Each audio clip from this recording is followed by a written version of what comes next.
হযরত শাহজালাল আন্তর্জাতিক বিমানবন্দরের সার্বিক নিরাপত্তায় যুক্তরাষ্ট্র, যুক্তরাজ্য সহ 4টি দেশের সমন্বয়ে গড়ে তোলা হচ্ছে সমন্বিত নিরাপত্তা বলয়। এমনটি জানিয়ে বিমানমন্ত্রী রাশেদ খান মেনন বলেছেন, যুক্তরাজ্যের কাছে নিরাপত্তা ব্যবস্থার অগ্রগতি পরিদর্শনে আরও 1 মাস সময় চাওয়া হয়েছে। বিদেশি এয়ারলাইন্সগুলো বলছে, নিরাপত্তা নিয়ে উদ্বেগ পুরোপুরি না কাটলেও ঠিক পথে এগোচ্ছে বাংলাদেশ। জয়ন রহমানের 2 পর্বের প্রতিবেদনের আজ থাকছে প্রথম পর্ব।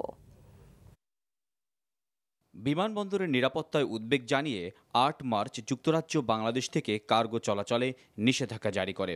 সমাধানের উদ্যোগ হিসেবে 21 মার্চ যুক্তরাজ্যের একটি নিরাপত্তা সংস্থার সাথে চুক্তি করে বাংলাদেশ। তারপর থেকে বিমানবন্দরে নেওয়া হয় কঠোর নিরাপত্তামূলক ব্যবস্থা। এর মাঝেই 31 মার্চ যুক্তরাষ্ট্রের হোমল্যান্ড সিকিউরিটি বিভাগ বিমানমন্ত্রীর সাথে নিরাপত্তা কার্যক্রম নিয়ে কথা বলে যুক্তরাজ্যের সাথে সমন্বিত নিরাপত্তা বলয়ের প্রস্তাব দেয়। আর বিমানমন্ত্রী বলছেন, এর বাস্তবায়ন হবে যুক্তরাষ্ট্রের আনুষ্ঠানিক প্রস্তাব পাওয়ার পর। যুক্তরাষ্ট্র অলরেডি প্রস্তাব দেওয়ার কথা আমরা বলেছি। ওই একটা জয়েন্ট ওয়ার্কিং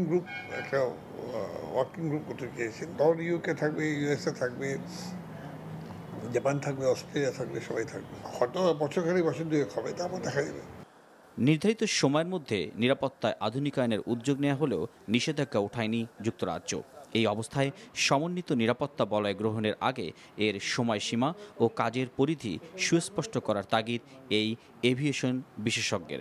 কিভাবে সিকিউরিটিটাকে ডেভেলপ করা হবে সেইটা বাইরের এজেন্সিতে হয় না, কারণ এটা আমাদের ব্যাপার। সমন্বিত যদি কিছু হয়ও সেটা হবে আমাদের একটা বাহিনী বা হোক বা ব্যবস্থাপনা হোক, সেটাকে গড়ে তোলার জন্য।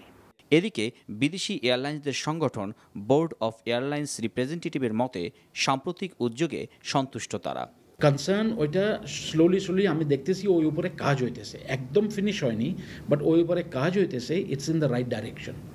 আর এটা যে এখন প্রবলেম আছে এটা ওভারকাম হয়ে যাবে। এই যে 29 এপ্রিল আপনি যে বলেন, আমার এক্সপিরিয়েন্সে আমি বলতে পারি যে যদি এরকম কাজ হবে, definitely this is going to be overcome.